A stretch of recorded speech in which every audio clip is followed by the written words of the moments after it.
யா hello friends, நம்ம இன்னைக்கு பார்க்க போற ரெசிபி என்னன்னா நல்ல ஒரு வெஜ் நூடுல்ஸ் தான் பார்க்க போறோம். நல்ல காய்கறிகள்லாம் போட்டு கிட்ஸுக்கு பிடிச்சமான வெஜ் நூடுல்ஸ் ஹெல்த்தியா வீட்லயே சூப்பராகவே நம்ம ஈஸியான மெத்தட்ல 10 நிமிஷம் கூட ஆகாது சூப்பரா செஞ்சிடலாம். வாங்க எப்படி செய்யறதுங்கிறத பார்க்கலாம். வாங்க வீடியோக்குள்ள போகலாம். வெஜ் நூடுல்ஸ், கேரட், குடமிளகா எல்லாம் போட்டு சூப்பரா வீட்லயே நம்ம ஹெல்த்தியான முறையில வெஜ் நூடுல்ஸ் சூப்பராக செய்யலாம். இது வந்து குதிரைவாளி நூடுல்ஸு. வாங்க எப்படி செய்கிறதுங்கிறத பார்த்துடலாம். நான் வந்து இந்த குதிரைவாளி நூடுல்ஸ் வந்து ரெடிமேட் பாக்கெட் தான் வாங்கியிருக்கேன். ரெடிமேட் பாக்கெட்டு அவைலபிளாக எல்லா மார்க்கெட்லேயுமே, எல்லா சூப்பர் மார்க்கெட்லேயுமே கிடைக்கும். இதில் நான் குதிரைவாளி நூடுல்ஸ் தான் எடுத்திருக்கேன். இது வந்து ஒரு 3 பேர் அளவு தாராளமாக சாப்பிடலாம். இந்த ரெடிமேட் நூடுல்ஸ் பாக்கெட்ல ஒரு மசாலா பாக்கெட்டும் இருக்கும். அதையும் சேர்த்து தான் இந்த நூடுல்ஸ் நம்ம செய்ய போறோம். நல்ல ஒரு பெரிய பாத்திரத்துல தண்ணி ஒரு 1 லிட்டர் அளவு எடுத்துக்கோங்க. அந்த தண்ணி வந்து நல்லா சூடா கொதிக்கணும். அதுல இந்த நம்ம நூடுல்ஸை போட்டுக்கலாம். நல்லா கொதிக்கிற தண்ணியில போட்டு வச்சுட்டு கொஞ்சம் ஒரு 1/2 ஸ்பூன் உப்பு, கொஞ்சம் ஒரு ஆயில் சேர்த்துட்டு ஒரு 10 நிமிஷம் அப்படியே வச்சிட்டிங்கன்னா நூடுல்ஸ் வந்து நல்லா வெந்து இருக்கும். நமக்கு நல்லா ஹாட் வாட்டர்ல ஒரு 10 நிமிஷம் ஊற வச்சாலே போதும். அதுக்கு மேலே ஊற வைக்க வேணாம், குழஞ்சு போயிடும். ஒரு 1/2 ஸ்பூன் அளவு உப்பு, கொஞ்சம் எண்ணெய் எதுக்காக ஊத்துறோம்னா அது கொஞ்சம் ஒட்டாம இருக்கிறதுக்காக, உதிரி உதிரியா வர்றதுக்காக எண்ணெய் சேர்க்கிறோம். இது அப்படியே இருக்கட்டும். ஒரு கடாயில அடுப்பை பற்ற வச்சுட்டு 1 டேபிள் ஸ்பூன் அளவு பட்டர் சேர்த்துக்கிறேன். பட்டர் நல்லா உருகினதுக்கு அப்புறமா நம்ம காய்கறிகளை சேர்த்துக்கலாம். இதுல பொடியா கட் பண்ணி வச்ச கார்லிக் சேர்த்துக்கோங்க. அந்த பூண்டு வந்து நம்ம பொடி பொடியா கட் பண்ணி வச்சிருக்கோம். அது அந்த பட்டர்லயே நல்லா பச்சை வாசனை போக வறுத்து விட்டுறணும். இதுல நம்ம இப்போ பொடியா கட் பண்ணி வச்ச காய்கறிகளை சேர்க்க போறோம்.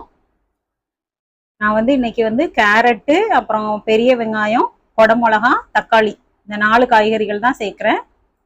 இதுல பீன்ஸு, ஸ்வீட் கார்ன், அந்த மாதிரி உங்களுக்கு எந்த காய்கறிகள்லாம் விருப்பமா இருக்கோ அந்த காய்கறிகளை சேர்த்துக்கலாம்.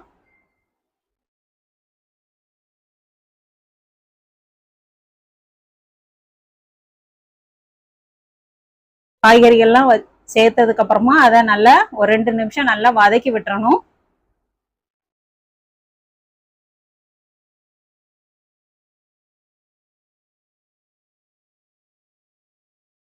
இதுல இப்போ ஒரு 1/2 ஸ்பூன் அளவு உப்பு சேர்த்துக்கலாம். ஆல்ரெடி நூடுல்ஸ்லையும் உப்பு சேர்த்துருக்கோம். இந்த காய்கறிக்கு தேவையான அளவு சேர்த்தா போதும். பட்டர்ல இந்த காய்கறி வந்து நல்லா ரோஸ்ட் ஆயிரணும்.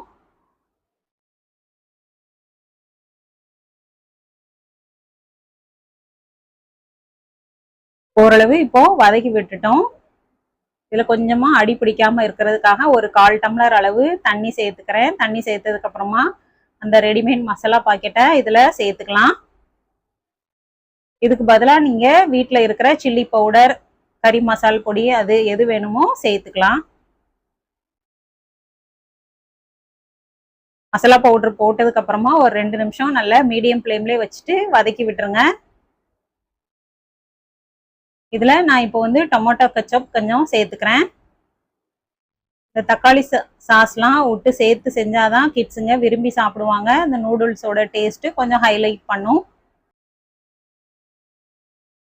கெச்சப் சேர்த்துட்டு நல்லா சுருளை வதக்கி விட்டுறலாம். கமகமான் வாசனையோட காய்கறிகளும் நல்லா சூப்பராகவே வெந்துட்டு, இந்த நூடுல்ஸ் செய்யறதுக்கு 10 நிமிஷம் கூட ஆகாது.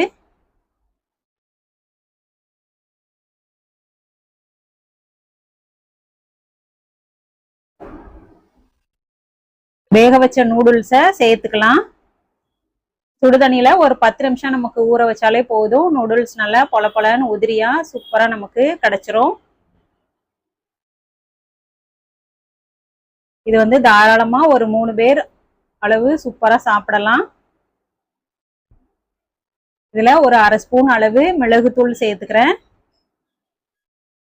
மிளகுத்தூள் சேர்த்துட்டு மல்லித்தலையும் சேர்த்துக்கோங்க. நல்லா கிளறி விட்டுருங்க. நல்ல எல்லா பக்கமும் ஒன்று போல நல்ல ஹை ஃப்ளேமில் வச்சுட்டு ஒரு 2 நிமிஷம் கிளறி விட்டோம்னா நமக்கு வெஜ் நூடுல் சூப்பராகவே ரெடி ஆயிரும். கிட்ஸுக்கெல்லாம் பிடிச்சமான இந்த வெஜ் நூடுல்ஸ் நீங்கள் வீட்டிலேயே ஹெல்த்தியான முறையில் சூப்பராக நம்ம ரெடி பண்ணிடலாம். இது செய்யறதும் ரொம்பவே ஈஸியான மெத்தடு, பிகினர்ஸ் கூட செஞ்சிடலாம். அருமையான ஹெல்த்தியான வெஜ் நூடுல் சூப்பராக வீட்டிலேயே ரெடி பண்ணிட்டோம். இது மாதிரி நீங்களும் செஞ்சு பார்த்துட்டு கமெண்ட் பண்ணுங்க, லைக் பண்ணுங்க, ஷேர் பண்ணுங்க. என்னோட வீடியோ பிடிச்சிருந்துச்சுன்னா சப்ஸ்கிரைப் பண்ணிட்டு பாருங்க ஃப்ரெண்ட்ஸ். அருமையான வெஜ் நூடுல் சூப்பராக ரெடி பண்ணியாச்சு. டேஸ்ட்டும் சூப்பராகவே இருந்தது. Okay friends, thank you.